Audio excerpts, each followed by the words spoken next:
If you've ever asked yourself, how can I get the swing and the golf game that I've always imagined without trying every tip, every training aid, watching every video after video on social media, then this podcast is for you. Welcome. I'm Daniel Guest, and welcome to the Imagen Golf Podcast. Today's episode is brought to you by Imagen Golf and PXG. All right, everyone. I've been waiting for this podcast now for probably 2 weeks now. Pretty excited. I'm sitting down here with Tim Thrasher. Tim, say hello. Hi, everybody. Thanks, Daniel, for having interest in our program. Yeah, absolutely. Tim, what is your official position at the facility? I'm a superintendent at Cedar Creek Superintendent. Corrections Center. Correct. Okay. All right. And that Cedar Creek location it's a minimum security prison, if I remember correctly, right? Correct. Yeah. Minimum All right. security. It's our lowest custody level. We have capacity for up to 500 individuals. 6 years or less to release, and at any given time, about half of our guys are outside in the community working in one form or fashion. Working to get back into the community. Yeah. And I saw you guys are almost at capacity, like 490 some people now. Is that correct? It bounces. We're any given time we're usually well into the 400s. Yeah. Okay. All right. And for those that are listening to a golf podcast, wondering why I have someone from a correctional facility on, uh, Tim, and I would be asking the same thing right about now, right? Tim initiated a pretty unique program, to say the least. I would call it a rehab program. I'm sure others would disagree, but it's a golf-related program for some of the inmates within the correctional facility. And I was struck immediately. The timing was crazy because I had just got an email from a much lesser of a correctional facility, like a detention center here in our area in Philadelphia, and asking me if I would be interested in coming in and teaching some golf, etiquette and rules of golf. And Tim, one of your famous sayings, I'm actually going to quote you, is what the rules of golf are the rules of life. Is that correct? Yes, it is. Yeah, right. So, why don't we go start with like how yeah, I know you're a lifelong golfer yourself, right? So, and how did this idea even come to be? I mean, it's not a standard thought. Hey, you know what? Let's start a golf program inside of the prison. How did it even come to be? Yeah, I've been with the department 31 years. If I was in any other profession, I would have figured out a way to integrate golf into that too. It just happens that I'm in the corrections field, and I always told myself if I was ever in a position to implement change or create a program that could be meaningful and have impact, I would do it. And so when I became the superintendent, it's kind of my opportunity, and I know how important golf is to me on several different levels, and I knew that it could have the same impact on some of the men that are incarcerated here. And so I went with it. I started to do research, see if there was anything else out there, because I didn't want to recreate something that maybe I could already get some starting tips on, but there really wasn't anything. Right. And so I just kind of started ground up, and from the beginning, golf was just kind of the vehicle to get it going, but it really is about working with these men around etiquette and following the rules and interacting with each other where they normally wouldn't, because some of these guys just in the prison setting are not gonna, they're not gonna be buddies with each other. Right.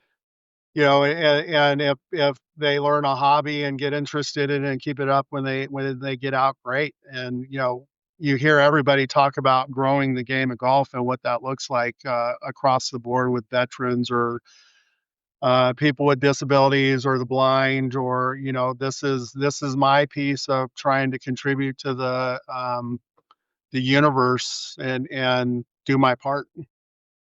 Yeah, you said a lot there. The first thing you said is like when you got an opportunity to do so, you struck, right? Did you talk about this prior and it fell on deaf ears, or did you just not even bring it up because you just knew it wasn't going to happen? No, I was not at a facility level, so I've been in and out of facilities, worked at 5 different facilities over the years in different Right. positions, but never in a position where I can make decisions and implement things, and then I was out of the facility for a while, and so after COVID, or during COVID, when I got back into the facilities, that was the moment, and, I talked to some of the staff about it. I asked some of the incarcerated people if they would have interest, thought about, you know, funding and all these things that you have to think about, and then, what it would look like as far as because I do this on my time, Right. on Wednesday nights and, fiscal impact, very little because most of the equipment was donated or I purchased in the beginning and things like that. Even in the YouTube video when we take, some of the guys to the course, provided all that and that didn't even cost anything. So, we've been very fiscally responsible with it, even though golf is a very expensive sport, and anybody that plays it knows Yeah. knows that. Um, Yeah, no doubt. so yeah, I mean, Um, The other thing you said was, you did some research. So did I, man. I could only dig up like one program in the United States. It's even not even close. It's like the Angola program out in Louisiana, yeah, right? And it's similar, but not, right? It's not actually within the prison walls, right? right, There's another program out in the UK where it's much more of the stereotypical like white collar kind of country club style prison, right? And it was interesting. I think a lot of us that know nothing about prisons, we think of this country club style, hey, this probably, more prevalent than what we think. It really isn't, right? That's just a myth. There really is no golf whatsoever in American prisons. So, it when you started, did you think it was going to fall on deaf ears? Were you confident that you could pull it off? with the initial research I did, I was confident I could pull it off, and all I really cared about was this place, right? I Right, was not doing it. We're not doing it for anything but the men at this place. right. And then in turn that affects the culture of the facility. It affects the staff positively because, all these positive interactions bring the tone of a stressful environment down and, hopefully our staff are feeling the effects of that as well because they're having better interactions with people just because, it's a less stressful environment. And so that's really kind of the cyclical, thing that we're going for here. And you're right. I mean, it is seen as white collar, but the other very popular sport that we have in our facilities right now is pickleball, which is seen as Yeah, tennis-like, right? And all yeah, those things. And so, yeah. Taking I over, man. It's taking yeah, over. it's the state sport in Washington. It's the official state sport in Yeah, Washington. And so I knew that we would have success here, but you mentioned the facility in Angola. There's a couple of YouTube videos on that, and yeah, the incarcerated built that course, and they keep that course up, but they're not allowed to play it. yeah, And that's where that program kind of falls short for me because, why not? Especially if yeah, you have, standards and protocol in place for that. So I love the concept down there, but it's for me, it's about getting people involved in and learning the game and then, growing a love for it and knowing that you have to act a certain way to be part of it. And when I reached out to a couple of courses up here, um, they were very upfront that, "Yeah, we're not interested in this, and we probably don't want that type of person on our course, in the first place." So which was kinda yeah, disheartening, but, the course that we're partnering with now in yeah, DuPont, the home course, they've been amazing. They support all of it, and yet the other thing, Daniel, I started this for was just the workforce piece, right? And the very first session we had, we didn't even talk about golf really. We talked about the business of golf. We talked about how many golf courses there are in the world. how many golf courses there are in the United Right. States, how many golf courses there are in Washington, and how many jobs that's equates to, and the jobs that if they choose to could do when they release from prison and be part of that community. And oh, by the way, if you work at a golf course, you Yeah. probably get a golf there for free, which is very Right. interesting to Yeah. them. So it's always been tied to a reentry into the community type concept. Golf is just Yeah. the vehicle to get it there. It's such a good point, man, because, somewhere along the prison timeline, we got away, and it's just my personal opinion, but we got away from like the rehab and it became just more of incarceration, right? And the rate of recidivism is approaching 50%, within like 3 years, almost in every state in our country. And that's not really rehabbing, right? They're coming out, they don't have jobs, they don't have opportunity, they don't feel, welcome, if you would. And I think that's, to me, that's kind of what touched me in the story, is that it's using something that is, you know, I we introduced our own kids to golf for the similar reasons, believe it or not, right? The life lessons, the integrity. There was a quote from you, like, to do the right thing even when no one's looking. I mean, that's all about golf, right? Yeah, And that's all about life as well, right? I mean, it's easy to perform and do the right thing when you're being watched, right? yeah, But yeah, we all know, like, the integrity piece, and that's a big thing, And to your point about golf courses, it's a really there are more golf courses than the McDonald's, for crying out loud. And I'm pretty sure almost everybody in the country would rather work at a golf course than a McDonald's. No, no, no, ramifications against McDonald's, right? But I think yeah. that's pretty true. You know, um, I'm Definitely sure better you for got you all. physically. What's that? I said definitely better for you physically, that's for sure. Yeah, no doubt. Yeah. Hey, I saw some of the feedback from the original article in Golf magazine, or not all positive. Can you talk about some of the feedback, and has that negative feedback been consistent? And does it alter anything that you do in any way, shape, or form?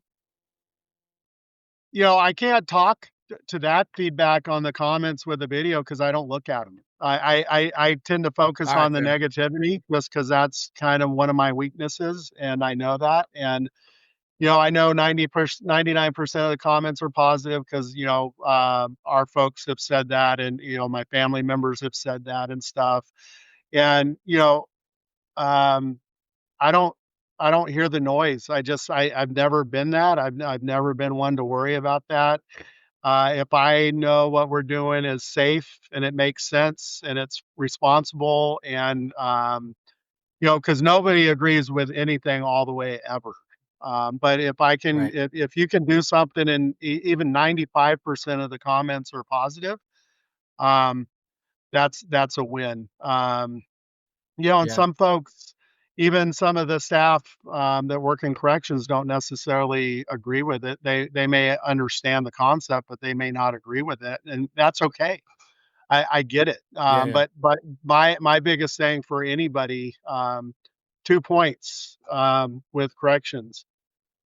Our mandate is to help people return to the community as a better neighbor. We to run a safe and humane facility, treat people with dignity and respect, and not define them by, something that happened in their life or some things that happened in their life. Yeah. Is the most important thing. And if we can do it safe and responsibly, and it makes sense, um, in an environment like this, I just really the couple of podcasts I've done since the story, I just want people to really understand that we're not warehousing people. We are giving people, opportunity for skills, for trades work, for here at Cedar Creek, if you come to Cedar Creek and you don't have your GED, I don't care how old you are, that's your priority. The first thing you're gonna be doing is going to school to get your GED, and all the other stuff will come after that. Yeah, that's So awesome. we really work hard to, hopefully give people the skills they need to be successful, not only in here, with their families and be, good husbands and, dads and sons and all the things that maybe they were faltering with a little bit in the community. Um, but just to become a better neighbor when they get out of prison. And I think we Yeah, do pretty good at that. yeah, no doubt, man. Um, Talk to us about the eligibility, right? 400 plus people there. How many are in the prison or in the facility, right? Clearly not all of them do it, right? How do you go about selecting who is even eligible? Do you have a waiting list? What's that look like? So when I started, I put together a flyer of all the reasons that you should play golf. You know, it's healthy, it builds relationships, all this stuff. Right. Yeah, and I posted it out in the units, and I got the response was great. I probably had, I don't know, 60 or 70 people respond. Wow. I Good. had no idea what the response was gonna be. I didn't know if it was gonna be 2 or if it was gonna be 200. And so, I capped it at 15 because that felt right. Um, that was over 3 years ago, and since I started that 3 years ago, I've never had to post it again. That's Meaning amazing. there's no end date. I have a couple of guys that have been in the class since the beginning, to the point that now we're looking at maybe doing a beginner class, and then a middle intermediate class for people so that when we get a simulator, maybe they do a little bit more because some of these guys had never even swung a club before. It Yeah. just, No, I saw. I saw in the never, video. yeah. Yeah. And so, capped it at 15. We have a, you're in as long as you're in. My only caveat is if, it's prison, we have drugs. Drugs come Yeah. in all kinds of different ways. Unfortunately, we're always combating that. But if you Right. are in the program and you provide a dirty UA or you refuse to take a UA, you're out, Yeah. and they know that. And then we have a rolling waiting list. I have guys all the time saying, "Where am I at on the waiting list? When can I get in?" That's awesome. Yeah, and if somebody doesn't show up 2 times in a row, they're booted, and they know Yeah. that. So, it's Yeah. It's really awesome. been self-sustaining. I'm gonna drop the video that I keep referencing in the comments below. But if you haven't watched it, I highly recommend you do. It it gives a different flavor for an inmate, in my opinion, right? They're having regular golf conversations, right? They're talking, smack to each other. The one guy, is bragging about how good he is, and it's you would never know, if you didn't see the background, you would never know these guys, have done anything wrong, and I think that's at the heart of the program, right? I mean, if you're truly going to rehab somebody, you want to take them back to a positive point in their life, right? And some of these people don't even have that positive point. You want to create one for them, right? Correct. So I think that I can't think of a better, more integrity based sport than golf, right? I mean, it's you're only cheating yourself, right? You don't want to cheat the people you're playing against, and it really is a mirror for life. Your facility is located in the state of Washington. I think you're pretty fortunate that the correctional body, if you would, in Washington, it seems like they're more progressive than most. I live out in the Philadelphia in the Northeast area. I can't see this flying in the Northeast part of the country as much as it may in other states. Do you think that had anything to do with the acceptance of the program? I think so. I think, the fact that I could demonstrate that we were gonna do it safe and it wasn't gonna cost much, and, it really was about just, you know, the rules and jobs and reentry and, oh, by the way, there's some golf involved. My hope from doing these podcasts, because like I said, Daniel, my intent was never to publicize this or the publicity or anything like that. But now that has kind of happened, my hope is that other state VOCs will see it and say, we could do that.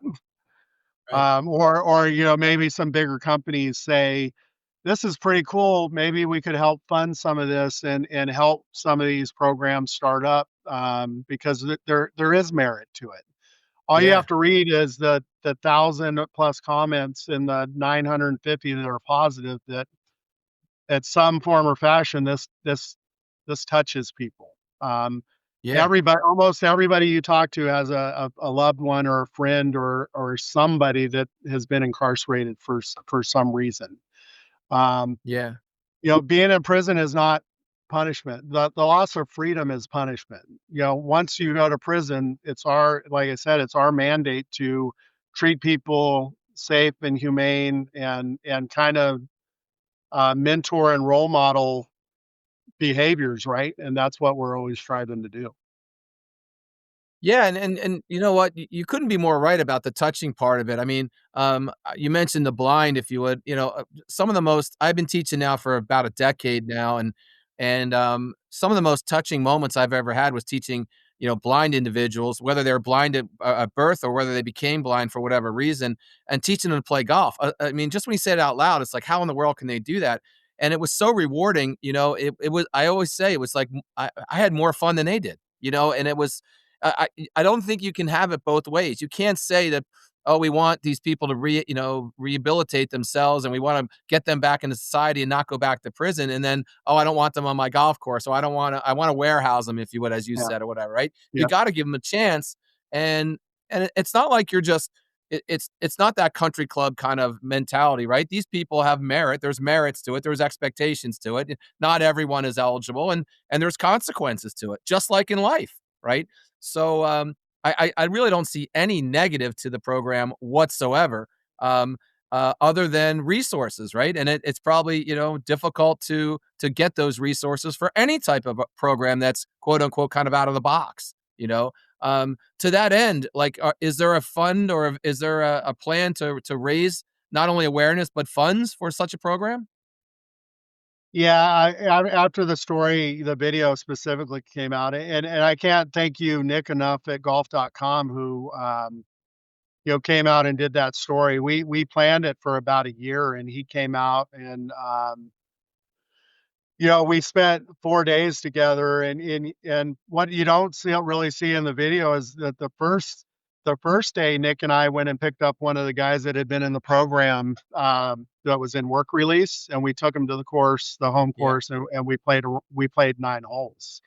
And it was hilarious because the first hole, we all teed off, and, we get to the balls, and Nick, the writer, set his ball up on the grass, and Brandon, the guy we were with, he was shocked that Nick would break the rules like that. He even said, "You're gonna break the rules in front of a cop? What are you doing?" And that kinda, on the first hole, no less. yeah, it broke the ice, and then, Nick spent a day up here with our folks, just seeing what we do with the program, and then we went out to the home course the 3rd day, um, and spent the day out there, and so, just Nick taking interest in the program and doing that story really brought awareness, and here we are, over a month and a half later, and I still get 2 calls a day from people just saying, "Thank you for doing the program. Can I donate clubs? Can I donate funds? Can I" The coolest part for me is, I've got local pros in the area that say, "Can I come up and spend a night with your guys and teach them?" I'm like, "Yes, please. You have to unteach the bad habits that I've given them." Because I do my best, but I'm not a great golfer. I love it so much, but I if I'm mid-80s, that's a good day for me, right? And if I'm high Yeah, 70s, then I think I'm a superstar.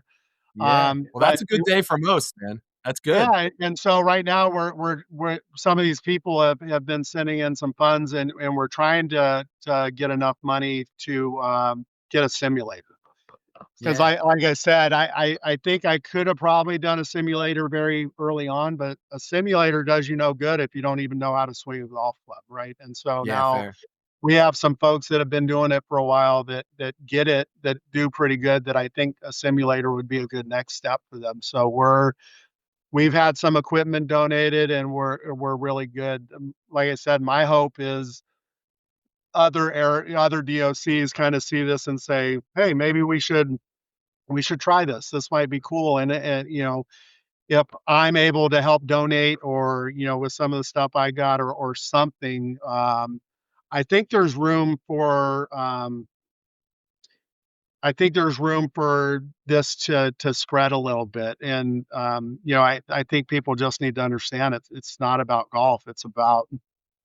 being a better person. And you talked about all the rules of golf or the rules of life, and the most important thing I tell these guys is you're not on a basketball team where if you're off that day, somebody else might be making the 3-point shots. It's you. Nobody else is pulling you out of that. It's you. So you got to Yeah. figure it out, or you're gonna have a bad day. And Yeah, they 100%. get And, that. yeah, and I think to your point about the Department of Corrections in other states, whatever, it's pretty much a copycat type of environment, right? I mean, if you had something that worked and was verifiable and took the country by storm, I can't imagine other DOCs would not get on board, right? Yeah, Um, and it's definitely innovative, right? And I short of the safety concerns, right, that can be mitigated, I'm sure, right, with everything we talked about. Um, and it's not like you're trying to build a golf course, right? I mean, yeah, you're doing it within the confines that you have, and you're doing it, you're not, taking additional funds. And by the way, even if it required additional funds, if it worked, it'd be worth it, right? Because yeah, currently, what we're doing, yeah, as a nation, it's not really working that well, arguably, right? So, I think the public would definitely get behind it, and I think it's just it took a lot of initiative and probably, angst on your part to get it launched or whatever. But at the end of the day, it sounds like you're ecstatic that you did it. You're happy for it. And it's clearly working. I mean, the a couple of the comments were like bringing the walls down. The inmates, or if you would, were saying it felt like it's bringing the walls down, and it gives them purpose, it gives them hope, and to your point, hope maybe even gives them a life, in the golf space down the road. Lord knows any job is better than no job when you get out of any incarceration. yeah. So, yeah, I don't see any downside, man. I really don't. We're so happy to have you on the podcast. Do me a favor, send me a link or anything that we can drop in the notes where people could donate whatever they want. If you were closer, I'd be happy to give the lessons, but I'm clear across the country, so I don't think that's going to happen. No, But the other thing I would say, Daniel, is just real quick. yeah, So I've had a couple of sports psychologists that work with golfers reach out, and one's in Texas, and she actually has put together some Zoom sessions with the group just around mindfulness and all right, envisioning things and all that stuff that she works with golfers, and we haven't even hit on golf yet in the 2 sessions we've done. It's about, being a positive person and gratitude and being a better dad and things like that. So that's been, just, there's other ways to contribute to just prisons in general. We prisons in the United States rely on volunteers so much just for all the different things, right? Sports, religious, AA, all these things. And so, we're always looking for people that want to contribute to the environment to help these men out. yeah, And it always circles around to there's a quote from one of the psychologists in Nick's article where she said she's a professor at John Day College. If you let people know that they have meaning and they're not meaningless, imagine how you could transform a corrections environment. yeah, That that's yeah, my that's my goal in a nutshell, yeah. with doing this. So, Yeah, enough said there, man. The lights just timed out here.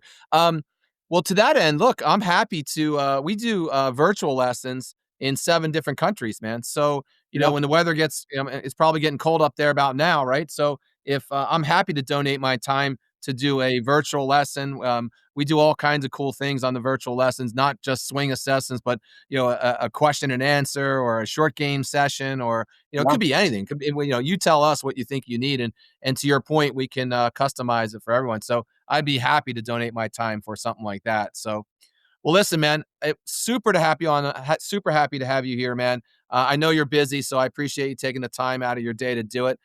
Last words, anything you'd like, that we haven't talked about that you'd like anyone to know? About 100,000 people will listen to this podcast.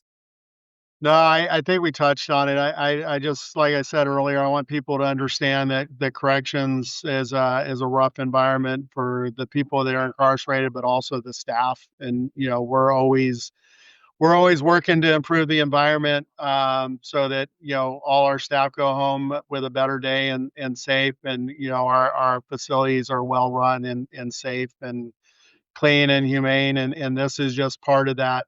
This is just part of continuing that on. So just the opportunity to kind of give folks a window into that is a big deal for us. Super. Well, everyone, this is Tim Thrasher. Tim, thank you. I'm gonna, like I said, I'll drop the article. I'll actually even reference the golf. Was it golf.com? I think it was. Right. Yep. Ad or not ad, excuse me, article. I'll put that down there. And I'm sure we talking to each other in the future. Tim, thanks again for doing this, and have a great holiday if I don't talk to you. Yeah. Thanks for having us, Daniel. All Appreciate right. it. See you, buddy. Bye. All right, then. That's today's podcast. Thanks for tuning in. Hit the follow button wherever you get your podcasts, and be sure to check out our site, imagengolf.com. Check out our YouTube page at Imagen Golf, and we're on all the social media platforms. I'm the same at Imagen Golf. And here's to getting you the swing and the game that you've always imagined.